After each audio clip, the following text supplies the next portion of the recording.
అది నీకు దాసమైతే దానికే నువ్వు దాసవి. ఆయన తమ్ముడు ఏమిటి అలా మాట్లాడుతున్నావు? అవునక్క, ఆ మాలిని నాకు బాగా వలి నచ్చిందక్క. ఆ మాలిని నాకు కావాలక్క. నేను ఎంత ప్రతిమాలినా కూడా నా మాటలు కాదంటోందక్క మాలిని. నువ్వేం చేస్తావో తెలియదు, నాకు మాలిని కావాలి. అయినా వద్దురా, ఆమె ఎవరో పరమ పతివ్రత శిరోమణి వలె ఉన్నారురా. అందులో ఆమెకు 5గురు భర్తలు గంధర్వులు ఉన్నారట. రావద్దు నాయన. అక్క ఏంటి దాని మాటలు నువ్వు కూడా నమ్మేశా? 5గురు భర్తలు పతివ్రత అయిన వారు నన్నేం చేయగలరే? నాకు మాలిని కావాలక్క. నా మనం మీనాన్ని లాక్కొని వెళ్ళిపోయిందక్క మాలిని. మన్మధుడు నన్ను బాధిస్తున్నాడక్క. నాకు మాలిని కావాలక్క. వద్దు నాయన, పరస్త్రీలను కోరిన వారు ఎందరో సర్వనాశనం అయిపోయారా. అయినా చచ్చిన తరువాత నరకలోకంలో చాలా నరక యాతనలు పడవలసి వస్తుందిరా. వద్దురా అక్క. ఏమిటక్క నువ్వు చెప్పే ఆ నరకము చచ్చిన తరువాత కదా. బ్రతికుండగా ఈ నరకాన్ని నేను భరించలేను.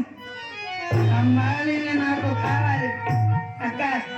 నువ్వేం చేస్తావో నాకు తెలియదు.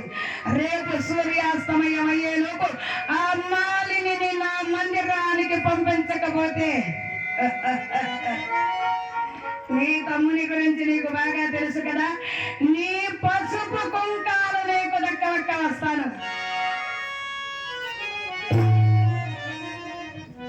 కృష్ణాదేవికి ఆలోచించింది. ఆ రోజు రాత్రంతా ఆలోచించింది, పగలంతా ఆలోచిస్తోంది. పంపించకపోతే ఆ దుర్మార్గుడు అన్నంత పని చేస్తాడే.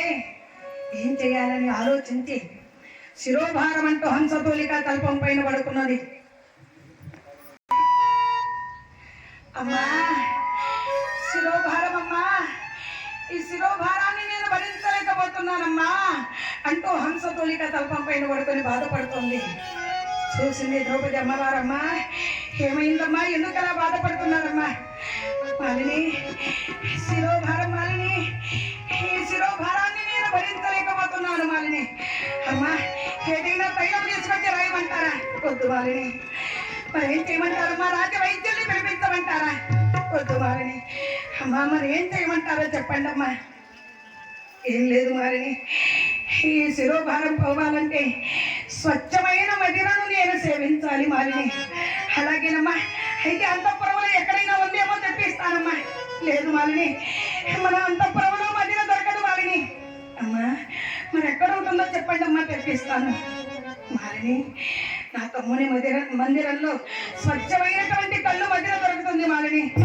ఆ మదిరను నేను సేవించినట్టయితే నాకు కలిగిన శిరోభారం పోతుంది మాలిని. అలాగేనమ్మా, ఇప్పుడే దాసీ జనాన్ని పంపించి మదిర తెప్పిస్తానమ్మా. వద్దు మాలిని, వద్దమ్మా.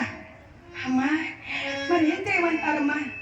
ఏం లేదు మాలిని, దాసీ జనాన్ని పంపిస్తే వారు మదిర తీసుకుని వచ్చే దానిలో మధ్యన తాగేసి దాని నిండా నీళ్లు పోసుకుని వస్తారు మాలిని. అటువంటి మధ్యన తాగినా కూడా నాకు శిరోభారం తగ్గదు మాలిని. అమ్మా మరి ఏం చేయమంటారమ్మా?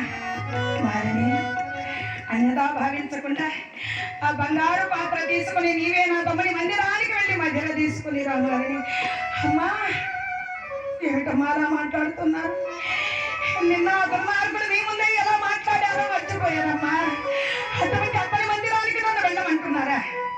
మన్నించండమ్మా, నేను వెళ్ళలేనమ్మా. ఆ పని నేను చెయ్యలేనమ్మా. అయినా నేను ముందే చెప్పాను కదమ్మా, పరాయి ఇళ్ళకు వెళ్ళను, పరపురుషులతో మాట్లాడనని. దయచేసి మన్నించండమ్మా, నేను వెళ్ళలేనమ్మా.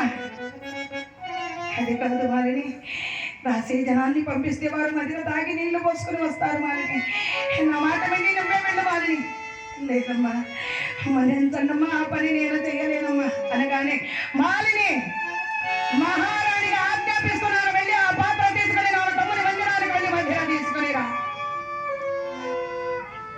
చేయనది లేక మారు మాట్లాడలేక ఆ బంగారు పాత్ర తీసుకుని భగవంతుని పైన భారం వేసి అన్నిటికీ భగవంతుడే ఉన్నాడని వెప్పులి ఉన్నటువంటి గుహ చెంతకు లేడి వెళ్ళిన చందాన బయలుదేరి వెళ్తుంది ద్రౌపది అమ్మవారు.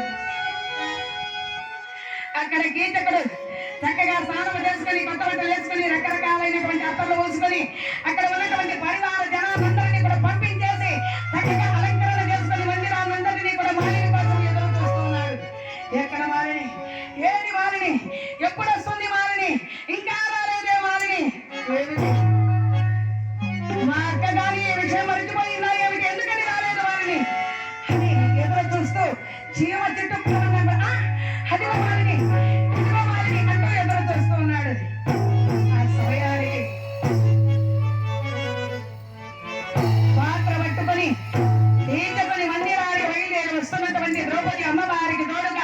సూర్య భగవానుడు ఒక శక్తిని పంపించాడు అదృశ్య రూపంలో.